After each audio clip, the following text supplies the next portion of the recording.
Hello and welcome back to our Keynote video series, where today we'll take a look at the basics of putting together your very first Keynote presentation. So last time we looked at how to get started, how to pick a theme and set up your slide the way that you want it. Today we'll take a bit more of a look at some of the tools that you can use to make your very first presentation. Okay, so for today in this little example, let's say we're doing a lesson on position and direction. I'm just going to use the pre-created markers here to put in my title and little subheadings, and also just a little note at the bottom to let me know in the future if I'm going to use this again when I used it in class. All of the existing templates in Keynote make things look really quite nice, so there's not much jiggery-pokery needed here. But what I am going to do is I'm going to look at the animations, and I'm going to put in a magic move here. Magic moves are just a type of transition, but there's something quite unique to Keynote. What I'm going to do is duplicate my current slide, so I've got two exactly the same. So my top one exactly the same as the bottom one, and I know that they've got a transition applied to both of them because of the little blue triangle in the corner. Now, clicking on my second slide, I'm just going to make an adjustment to one of the elements on the slide, moving up that position and direction, and I think I'm just going to get rid of those two because I don't really want them on my next slide. Now, if I go over and click Preview on the animation pane, it should just show me what my transition is going to look like when I present this. A really nice, simple way to keep things interesting and a little bit more visually engaging. Okay, so next up, let's think about what type of elements I want on my second slide. Well, I'm doing position and direction, so I think I'm going to have a grid. I could look for one online, but actually let's make one using the table tool here. I'm just going to drop in a table and I'm going to adjust some of the sides here. I'm going to put this one up to 12 and just press enter, and the same for this one, press enter. After that, what I can do is resize the table just using the little helpful ruler tools here, and I'm going to aim for something about 600 on both sides. That gives me the idea that it's going to be just about square. I can now click and drag this around, and you can see as I'm moving it, I'm using the little yellow markers which give me a center line. It's a really helpful tool just to keep things looking neat and tidy. I want to drop it down a little bit there just so it's underneath my title. Next up, I'm thinking about the axis on the bottom. This x-axis, I want the bottom line to be a little bit thicker, so I'll highlight it. I'm going to go to Format, and then in the cell options, I'm going to select the bottom section of the cell and just increase the weight of that line up to about 8. It's always better to go a little bit higher than you think.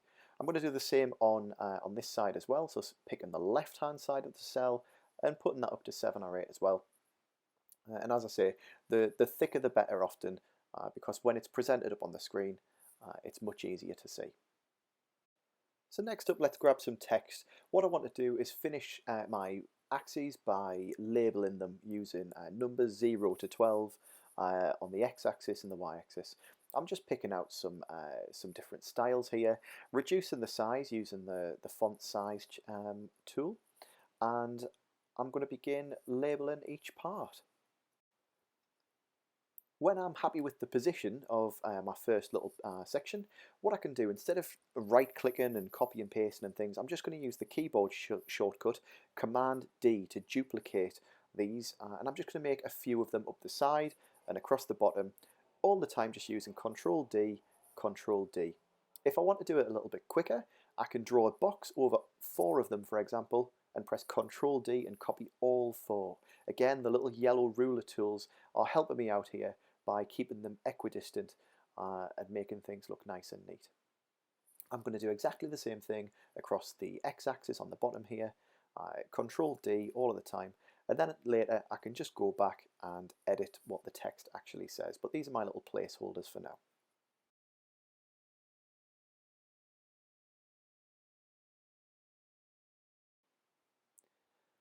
Okay, so now that that's done, I think I need some points plotted on my grid here. So I'm just going to go up to the shape box here and type in cross. I think I'm going to use crosses to plot my point. And there's a few nice options there. I'm going to use the one that looks a little bit more generic. And this is just an element that you can click and drag around like any other shape, resize, recolor, and place anywhere you like on the grid. You can see here as I'm moving it into place, the yellow ruler tool is actually helping me keep it on track and keep it on the line. If you don't want it to snap to those lines, you can go into the preferences and actually untick that box, and it'll help you position things with a little bit more accuracy. But I generally leave mine on because it helps me keep things in line. Here I'm just using that Command D keyboard shortcut to duplicate any of the elements on screen that I want duplicates of.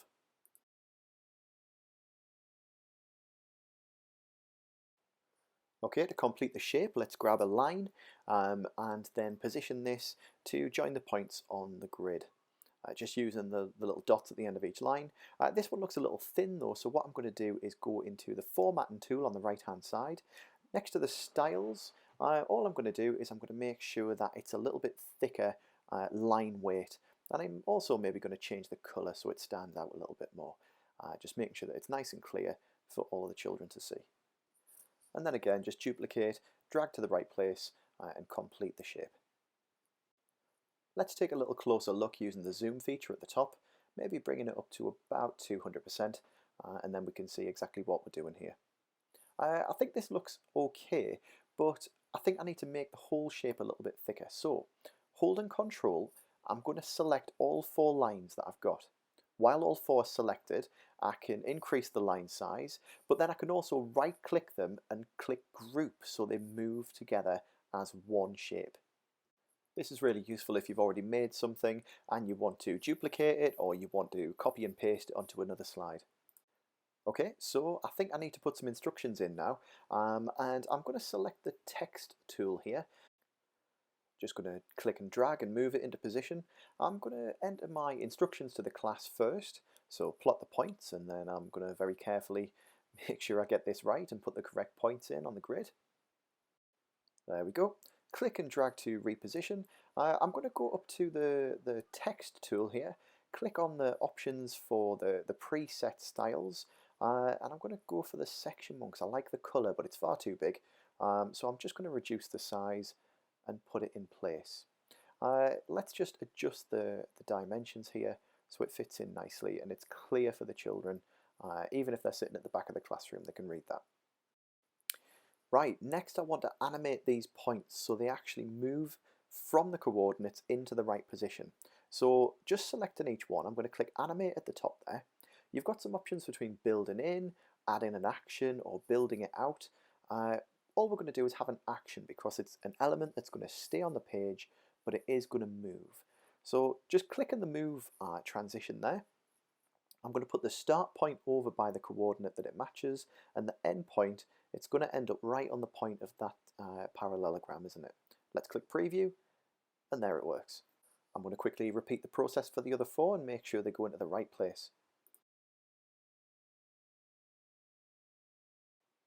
Okay, next up, I want this parallelogram off the screen to start off with, because otherwise it's given the game away a little bit. So, I'm going to select it. Remember, it was grouped before. Instead of having an action, I'm going to build it in. So, when the slide's up first, it's not going to be on there. Then it's going to appear. There's a few options here. I quite like the wipe one.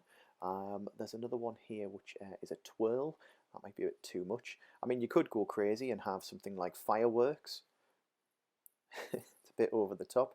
And there's one I think here you can even set fire to it. Yeah, I'm sure the children would love that. But let's just keep it simple and go for the wipe because I think that's nice and straightforward. I can adjust how long it takes, so I might have a transition of over 2 seconds just so it slowly comes in there. And let's preview it. Yeah, nice, pretty nice. At the bottom here we can see there is a build order button, and that basically just determines what happens when on your presentation. So let's preview it. I can see that wipes in, it takes a few seconds to do. If I hold Control though, I can select them all and press preview, and it'll actually preview the whole slide for me, showing the 4 points coming in and finally the lines joining them together. I think what I might want to do though is actually have those 2 happen at the same time. So that one there, I'm going to click, it's going to happen after build 4. So after the 4th point comes in, it's going to happen at the same time or just after it arrives. There, that looks pretty slick.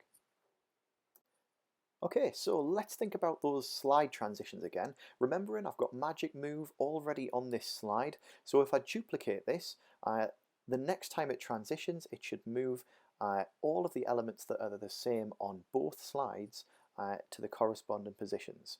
Let's get rid of these things. I also don't want these on the next slide either, but I do want to keep the grid, and I want it to move out the way a little bit. So let's click and drag a box over the whole thing. I don't want position and direction. Let's move it along a little bit. And then I can think about the next part of my lesson, which I think I'm going to talk about translation. So let's get a shape on here. Click on the Shapes tool, pick out one of them. I'm going to go for the right angle triangle, I think. Just drop it into position on the grid. And the plan is this time that when I transition to the next slide, you'll see that translation of this shape actually moving in the right direction to its new position on the grid. Let's grab some text and put in the instructions for the children.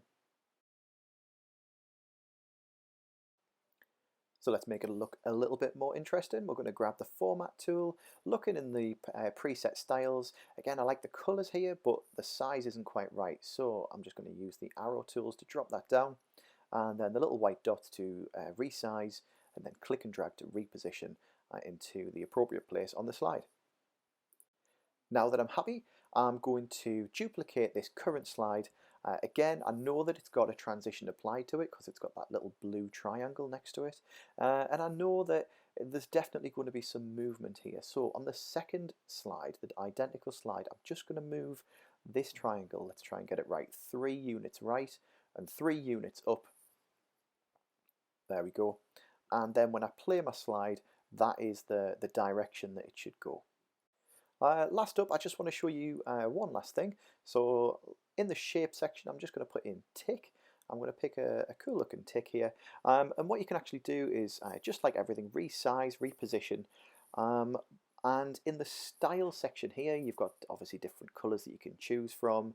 You can go a little deeper and pick from a wider range of colors, or even go into the spectrum color chooser here to adjust and play with the colors that you have. Lots of different options. I think I'm going to pick something, maybe a silver. Yeah, maybe even, I might go purple. Lavender. Let's go for lavender.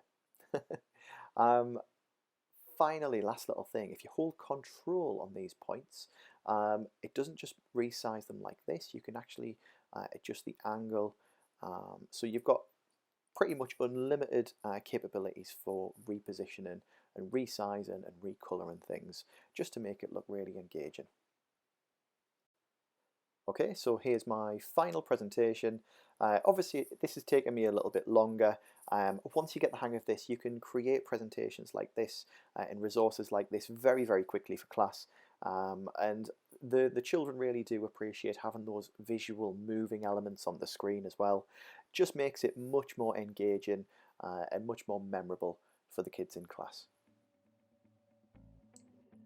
Our next video in this series is on the way, so click subscribe if you'd like to find out more about how to create engaging and memorable presentations for your classroom.